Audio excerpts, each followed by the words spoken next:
FTP நேயர்கள் வணக்கம். இன்று நம்முடன் திமுக செய்தி தொடர்பாளரும் முன்னாள் எம்எல்ஏவுமான திரு சுப்புரத்னம் அவர்கள் நம்முடன் இணைந்திருக்கிறார். சார் வணக்கம் சார். வணக்கம் வம்சி. வணக்கம் சார். என்ன சார், அரசியல்ல நம்ம கண்ணுக்கு மறைய தெரியாம பல விஷயங்கள் நடக்குதுன்ற மாதிரி தோணுது. ஏன்னா திரு ராஜேந்திர பாலாஜி சொல்றாரு, திமுக தலைவர் திரு ஸ்டாலின் அவர்களுக்கு கோபம் வந்தால் இந்த ஆட்சி எப்போது கலையும்னு, அவர் கோபம் வரும்னு நம்புறோம் அப்படின்னு சொல்றாங்க. அவர் நியாயப்படி அவரோட தலைவர் எடப்பாடி தான் கோவம் வரணும் சொல்லணும், பட் ஒரு திமுக தலைவர் கோவம் வரணுன்றாரு. மற்றொருவரும் முன்னாள் அமைச்சர் அனிதா ராதாகிருஷ்ணன் 6 மாசத்துல திருச்சி சிவா மந்திரி ஆவாரு, இங்க ஸ்டாலின் முதலமைச்சர் ஆவாரு அப்படின்ற மாதிரி சொல்றாரு. என்னதான் நடக்குதுங்க சார்? உங்களுக்கு 10 ஆண்டு காலம் அமைச்சராக இருந்த அருமையினர் ராஜேந்திர பாலாஜி அவர்கள் அரசியலை சரியாக கணித்து இன்றைய நிலையில் தமிழகத்தின் தன்னிகரற்ற தலைவர் யார் என்பதை உணர்ந்து அதன் அடிப்படையில் இன்றைக்கு ஒரு தன்னிகரற்ற தலைவராக யார் குரல் கொடுத்தால் இன்றைக்கு அந்த அந்த குரலுக்கு மக்கள் செவி மடிப்பார்களோ, யார் குரல் ஈடுபடும், யாரால் அதை சாதிக்க முடியும் என்பதை உணர்ந்து அதற்கு அத்தனை ஆற்றல் மிக்க தலைவர், திராவிட முன்னேற்ற கழகத்துடைய தலைவர், திராவிட ஆட்சியுடைய நாயகராக விளங்கிய அண்ணன் முத்துவேல் கருணாநிதி ஸ்டாலின் தான் என்பதை உணர்ந்து அவர் சொல்லியதற்காக முதற்கண் அவருக்கு என்னுடைய நன்றியை தெரிவித்துக் கொள்கிறேன். ஏன்னா அவருக்கு சார் அதைத்தான் பாராட்டணும் சார். அவர் இன்றைக்கு தீர்க்கமாக புரிந்து கொண்டு உணர்ந்து தான் சொல்கிறார். காரணம் என்று அவரை எல்லாம் இயக்குவது அந்த திராவிட இயக்க உணர்வு.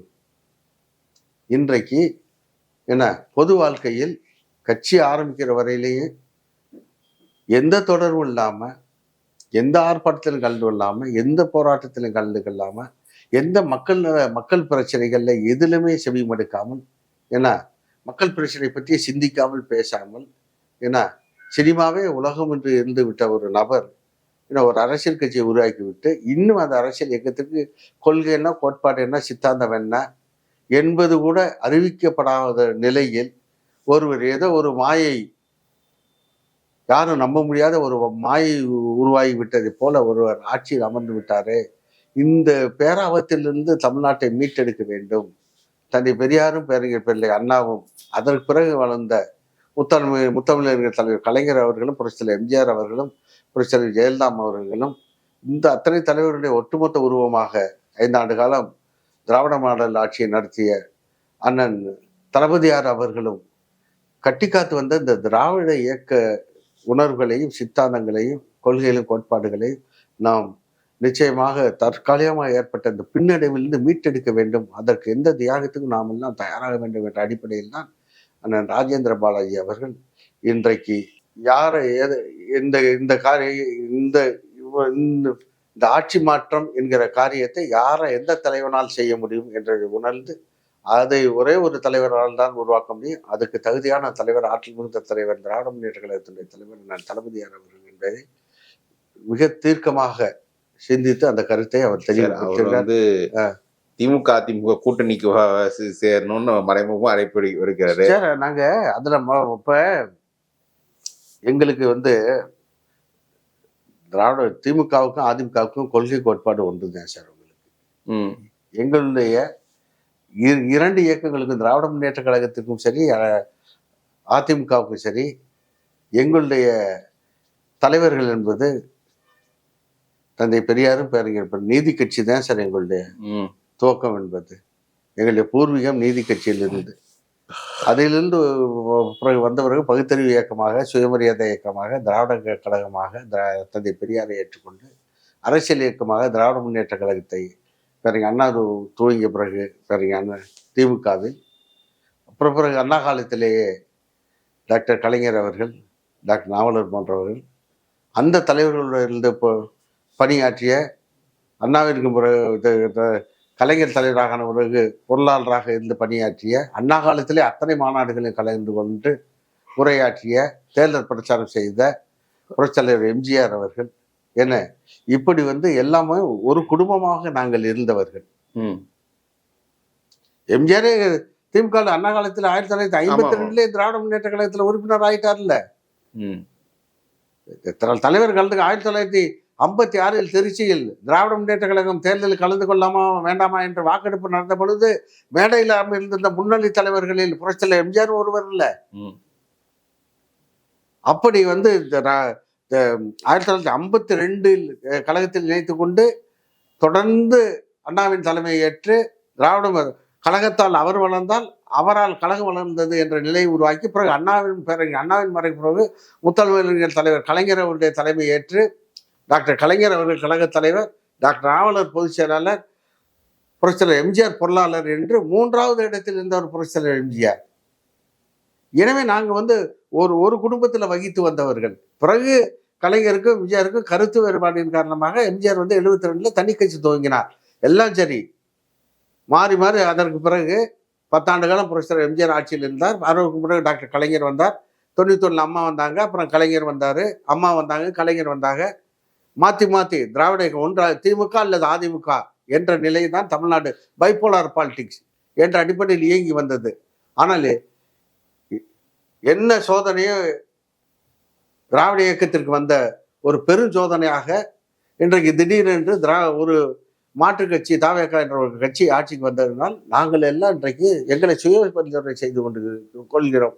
என்னன்னா, திராவிட இயக்கத்திற்கு ஏற்பட்டிருக்கக்கூடிய இந்த பின்னடைவை இரு இயக்கங்கள் இன்னும் அதிமுக திமுக என்று நமக்குள் பிரிவினையை வைத்துக்கொண்டே இருந்தால் ஊர் 2 பட்டால் கூத்தாடி கொண்டாட்டம் என்பதை போல இடையில் பூந்தவர்கள் நிலை பெற்று விடக்கூடாது. எனவே நாம் சுதாரித்து செயல்பட வேண்டும் என்ற அடிப்படையில் என்ன 2 இயக்கங்களுக்கு ஒரே தலைவர்கள் தான் தந்தை பெரியாரும் பேரறிஞர் அண்ணாவும். எனவே நாம் இணைந்து தமிழ்நாட்டை சூழ்ந்திருக்கக்கூடிய இந்த பேராபத்திலிருந்து தமிழ்நாட்டை விடுவிக்க வேண்டும். அதற்கு எந்த தியாகமும் செய்ய தயார் என்ற அடிப்படையில் தான் இன்றைக்கு திராவிட முன்னேற்ற கழகத்துடைய முன்னணி தலைவர்கள் சரி, அதிமுகவுடைய முன்னணி தலைவர்கள் அண்ணன் ராஜேந்திர பாலாஜி அவர்கள், திரு ஆர்பி உதயகுமார் அவர்கள், அண்ணன் செல்லூர் ராஜு போன்றவர்கள், அண்ணன் திண்டுக்கல் சீனிவாசன் போன்றவர்கள் எல்லாம் இன்றைக்கு கருத்து சொல்லி வருகிறார்கள். அதே கருத்தை தான் நேற்று அதிமுகவுடைய பொதுச் செயலாளர் அண்ணன் எடப்பாடி அவர்களும் நேற்று சேலத்தில் சற்றப்ப அதே கருத்தை வலியுறுத்தி பேசியிருக்கிறார். எனவே வந்து இது ஒரு காலத்தின் கட்டாயம். நிச்சயமாக ஒரு தீங்கிலிருந்து நாட்டை காக்க வேண்டும் என்றால் நாங்கள் இணைந்து செயல்படுறது எந்த தவறு இல்லை. இப்போ என்ன மார்க்சிஸ்ட் கம்யூனிஸ்ட், இந்திய கம்யூனிஸ்ட் இருக்கு, ஆனா common platform join together and fight. அது நியாயம்னு தெரிஞ்சு அது நியாயம்னு ஏற்றுக்கொண்டக்கூடிய இந்த அரசியல் உலகம் என்ன இது அவர்களுக்கு கார்ல் மார்க்ஸை தான் தலைவராக கொண்டு அவர்கள் இயங்குகிறார்கள். அதே போல எங்களுக்கு தலைவர் தந்தை பெரியாரும் பேரறிஞர் அண்ணாவும். எனவே அந்த இருவரும் தலைவர்களை தலைவர்களாக ஏற்றுக்கொண்டிருக்கக்கூடிய திமுகவும் அதிமுகவும் நாங்கள் இணைந்து ஒரு தீங்கிலிருந்து தமிழ்நாட்டை காப்பாற்றுவதற்கு செயல்பட்டால் அது என்ன மாபாதக செயலா? காலம் கட்டளையிடுமானால் நிச்சயமாக நாங்கள் இணைந்து. அது ராஜேந்திர பாலாஜி அண்ணன் சொன்னதை போல யார் கோபப்பட்டால், யார் தலைமை தாங்கினால் இந்த ஆபத்திலிருந்து மீட்க முடியுமோ அந்த தலைமை அண்ணன் எங்கள் தளபதி என்பதை நாங்கள் மனசார அந்த அவருடைய கருத்தை மகிழ்வுடன் ஏற்றுக்கொண்டு நிச்சயமாக ஆன equal footing DMK and ADMK will join together and fight. அதுதான் எனக்கு கேள்வி. ஏன்னா அவர் திரு ஸ்டாலின் அவர்கள் கோபம் வந்தாரு, பட் ஸ்டாலின் அவர்கள் அவர் இயல்பா ஈஸியா கோவப்படக்கூடிய நபர் இல்லை. அதுதான் பிரச்சனை. அதாவது சாது மிரண்டால் காடு கொள்ளாதுங்கிற பழமொழி ஒரு கடுமையான ஒரு பழமொழி. அதே போல எங்கள் தலைவர் கோவப்பட மாட்டார். அடிக்கடி கோவப்பட்டா அந்த கோபத்துக்கு ஒரு மரியாதையே இருக்காது. சொல்றது புரியுதுங்களா? ஆனால் கோபமே வராத ஆளுங்க கோவப்பட்டா என்ன சண்டை மாறுதமாகி போயிடும். எனவே அதை புரிந்து கொண்டுதான் நிச்சயமாக சார் தமிழ்நாட்டை காக்க வேண்டிய இந்த அரசு இந்த சார்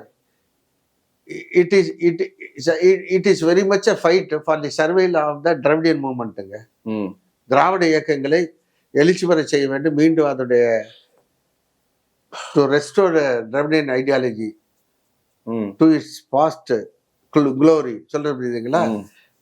என்ன தற்காலிகமாக பின்னடைவை சேர்ந்திருக்கக்கூடிய இந்த திராவிட இயக்க சித்தாந்தத்தை மீண்டும் மீட்டெடுத்து அதனுடைய பழைய பெருமை கீர்த்தியையும் நிலைநிறுத்த வேண்டும் என்றால் அதற்கு தலைமை தாங்க தகுதியானவர் அண்ணன் முத்துவேல் கருணாநிதி ஸ்டாலின் தான் என்பதைத்தான் அண்ணன் ராஜேந்திர பாலாஜி அவர்கள் அவருடைய பேச்சிலிருந்து நாங்கள் புரிந்து கொள்ள முடிகிறது.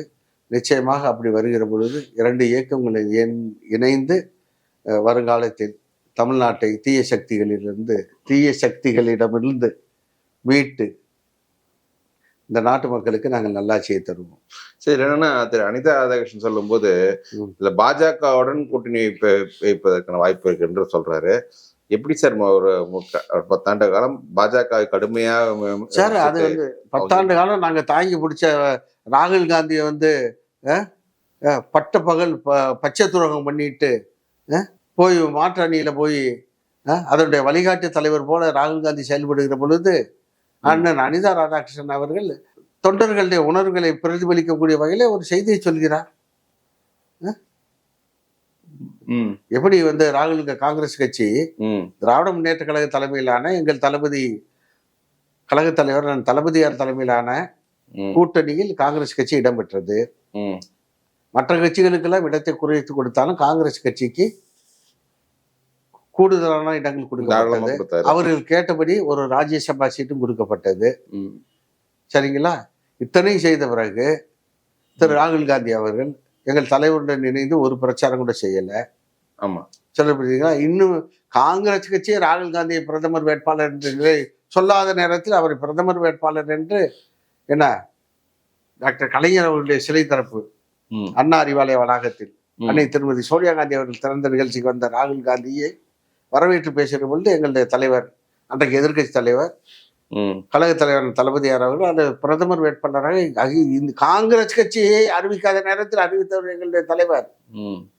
காங்கிரஸ் கட்சி 10 ஆண்டு காலம் எதிர்கட்சி அந்தஸ்தை இழந்த நேரத்திலும் அந்த நேரத்தில் 40க்கு 39 எம்பி சீட்டை ஜெயிச்சு தமிழ்நாட்டில், அடுத்து 40க்கு 40 எம்பி சீட்டை ஜெயிச்சு காங்கிரஸுக்கு வந்து ஒரு கௌரவமான ஒரு கூட்டணி என்ற ஒரு அந்தஸ்தை பெற்று தந்தவர் எங்கள் தலைவர் அண்ணன் தளபதியார்கள் திராவிட முன்னேற்ற கழகம். சொல்றீங்களா? இக்கட்டான காலகட்டத்தில் எல்லாம் ராகுல் காந்தி காங்கிரஸை தூக்கி நிறுத்தியவர். இந்த சட்டமன்ற தேர்தலில் கேட்கிற சீட்டை கொடுத்து ராஜ்யசபாவும் கொடுத்தாரு. ஆனால் வந்து நன்றி கூட சொல்லாம நேரடியா பனையூர்ல போய் உலக்கப்பாச்ச பாதிச்சு இது வந்து ஜோசப் விஜய் கைகளை கதவை பிடிச்சி தொங்கிட்டு என்னை உள்ளுக்க விடுன்னு போய் உள்ளுக்க விழுந்துக்கிட்டு அங்கிருந்து எங்களை வந்து யார் எங்களை சார் 3 அணியாக போட்டிட்டு சார். திராவிட முன்னேற்ற கழகம் தலைமையில ஒரு அணி, அதிமுக தலைமையில ஒரு அணி, தாவேகா தனி அணியா நின்றுச்சு. எப்படி இருந்தாலும் அதிமுகவும் தாவேகா அணியும் திமுக எதிர்த்த அணி தானே சார். திமுக அணியில ஜெயிச்ச நீ நேரடியா நம்மளை எதிர்த்து கலங்கண்ட தாவேகா அணிக்கு போய் நீ வந்து ஜெயிச்ச தலைவருக்கு நன்றி கூட சொல்லாம நீ அங்க போய் வந்து அவருக்கு நீ வந்து மலர் மாலை சூடிக்கிட்டு அங்க உட்காந்துருக்கேன்னா அப்போ வந்து அடிமட்ட தொண்டை என்ன நினைப்பான்? துரோகம் செஞ்ச ஒன்றை வீழ்த்துறதுக்கு கையில கிடைக்கிற எந்த ஆயுதம் கிடைக்குதோ அந்த ஆயுதத்தை எடுத்து வீசலான்னு ஆசைப்படுவேன். அப்படிதான் அந்த இந்த துரோகத்தை வீழ்த்துவதற்கு பிஜேபி என்ற ஆயுதம் கிடைத்தால் கூட அதை கூட எடுத்து அந்த காங்கிரஸ் கட்சியை வீழ்த்துவதற்கு நாம் தயாராக இருக்க வேண்டும் என்ற அடிப்படையில் தான் நான் அனிதா ராதாகிருஷ்ணன் அந்த கருத்தை சொல்லியிருக்கிறார். அந்த அடிப்படை அவர் 6 மாசத்துல ஆட்சி வரணும்னு சொன்னது இந்த தாவேக ஆட்சியுடைய அலங்கோலத்தை பார்த்து நிச்சயமாக சார் குதிரை போற வழக்கு பெருசா போயிட்டு இருக்குங்க. குழந்தைகளை வச்சு ஓட்டு கேட்ட வழக்கெல்லாம் இல்ல, அதாவது குழந்தைகள் இளைஞர்கள் பெரிய அளவுக்கு இப்ப இந்த ஆட்சிக்கு ஆதரவா இருக்கும்போது இப்படி இந்த மாதிரி ஒரு ஸ்டெப் எடுத்தா அது திமுக போன்ற கட்சிகளுக்கு மத்தியில ஒரு ஏற்கனவே இந்த ஆட்சி அவப்பேர் தானே சந்திச்சுக்கிட்டு இருக்கு. பள்ளிமுருகன் கோயில் 100 கோடி ரூபாய் சொத்து, கோயில் சொத்தை வந்து எழுதி வாங்கிட்டு இருக்காங்க. தாவேக்காவுடைய ஒவ்வொரு அவங்க ஒரு ஆட்சி ஒரு அவங்களுடைய கட்சி ஆட்சிக்கு வந்துட்டு ஒவ்வொரு உறுப்பினரும் என்ன வேணாலும் செஞ்சுக்கலாம். அத்தனை பேருக்கு அதிகாரம். முதலமைச்சருக்கு மட்டும் இல்ல, மந்திரிகளுக்கு மட்டும் இல்ல, சட்டமன்ற உறுப்பினருக்கு எல்லாருக்கும் சகல அதிகாரம் உண்டு. நாட்டில் என்ன வேணாலும் பண்ணிக்கலான்ட்டு நேற்று கோயம்புத்தூர்ல ஒரு கப்பல் பைக்கில் போறாங்க. தாவேகா கொடி கட்டினாலும் அந்த ஸ்கிட் பண்றேன். அவங்க என்ன ஏங்க பார்த்து போகக்கூடாதான்னு முன்னாடி போய் வண்டியை போட்டு வாயில் உச்சரிக்க முடியாத கொச்சை வார்த்தைகளால் அந்த தம்பதியினரை பேசுறேன்.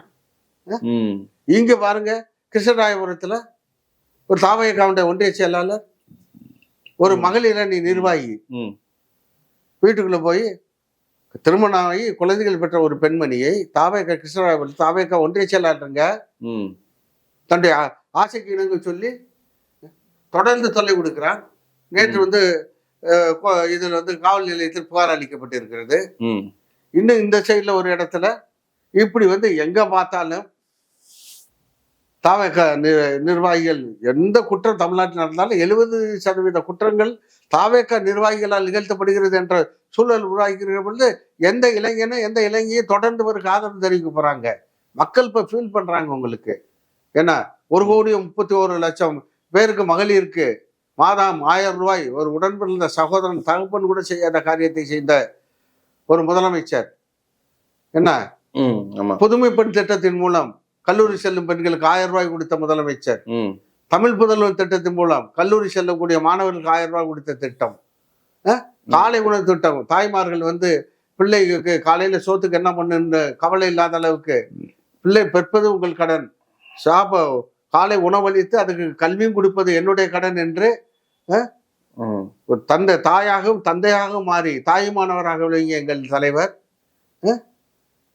இரட்டை இலக்க பொருளாதார வளர்ச்சியை உருவாக்கினவர், பல்வேறு தொழில்துறையை கொண்டு வேலை வாய்ப்புகளை உருவாக்கினவர், இந்தியாவிலே வந்து 2வது பெரிய பொருளாதாரம் என்ற நிலையை உருவாக்கி தமிழ்நாட்டை தலைநிமிடம் செய்த ஒரு தலைவரை 5000 ரூபாய் தேர்தலுக்கு முன்னால் அந்த வந்து உங்களுக்கு அந்த சம்மர் டைம்ல வந்து ஊக்கத்தொகை 5000 ரூபாய், பொங்கலுக்கு 3000 ரூபாய், பொங்கல் பரிசு தொகுப்பு, அதுபோக திராவிட முன்னேற்ற கழகத்தின் சார்பில் வீடுதோறும் பொங்கல் சிறப்பு பை, இப்படி என்று நம்மளை 8 கோடி தமிழ் மக்களில்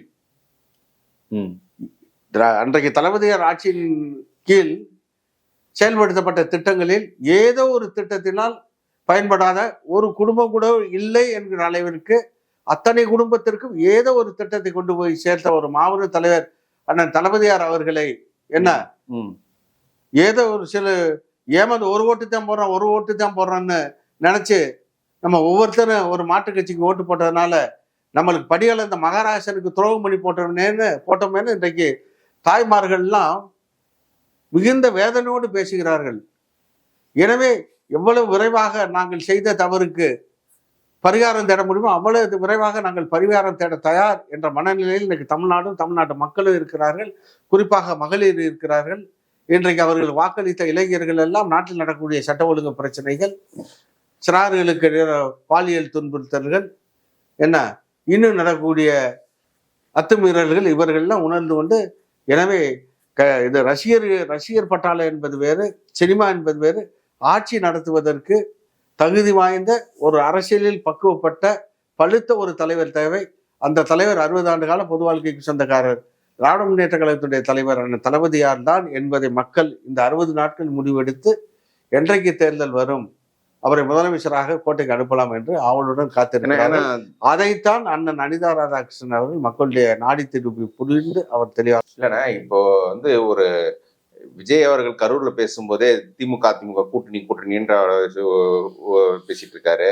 நீங்க வந்து கூட்டணி வைக்கலன்னு இடைத்தேர்தல் தனியா போட்டிட்டு இப்ப நிறுவீங்க அப்படின்னு சொல்றாரு. சோ அவரு இப்ப ஆளுங்கட்சிக்கே திமுக அதிமுகவும் ஒன்று சேர்ந்துடுவாங்கன்ற ஒரு அச்சம் இருப்பதாக நினைக்கிறீங்க? நாங்க வந்து இவரை ஏன்னா it is none of his business. Each political formation will have its own ways and means to form alliances. சொல்றது புரியுதுங்களா?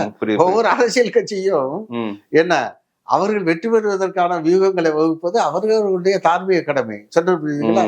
ஒய்எஸ்சி அன்டியூலி ஒரீடு, எங்களை பார்த்து ஏன் இவர் பயப்படுகிறார்?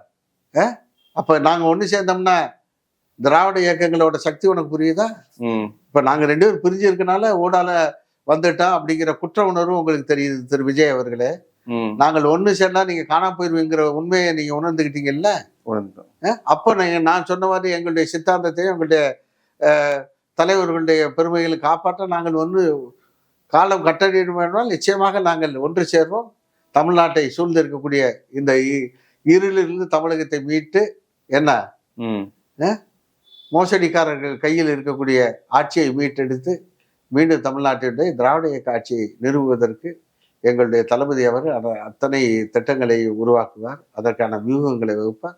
நிச்சயமாக வெகு விரைவில் திராவிட இயக்கங்களுடைய ஆட்சி, குறிப்பாக திராவிட முன்னேற்ற கழகத்துடைய தலைவர் அண்ணன் முத்துவேல் கருணாநிதி ஸ்டாலின் அவர்கள் முதல்வராக அமர்ந்து மீண்டும் தமிழ்நாடு இடைக்காலத்தில் இழந்த பெருமை மீட்டெடுப்பார்கள். அதற்கு நிச்சயமாக திராவிட இயக்க உணர்வு உள்ள அத்தனை பேரும் தங்களுடைய நல்லன்பையும் ஆதரவையும் தெரிவிப்பார்கள். அது அதிமுகவும் விதிவிலக்காக இருக்காது என்பதை நான் தெளிவுபடுத்திக் கொள்ள விரும்புகிறேன். ஓகே சார், இவ்வளவு தூரம் இணைஞ்சு என் கேள்வி பதில் சொன்ன ரொம்ப நன்றி. பார்க்கலாம் அடுத்த கட்ட எப்படி அரசியல் போகுதுன்றது. இணைஞ்சு ரொம்ப நன்றி சார். தேங்க்யூ. நன்றி.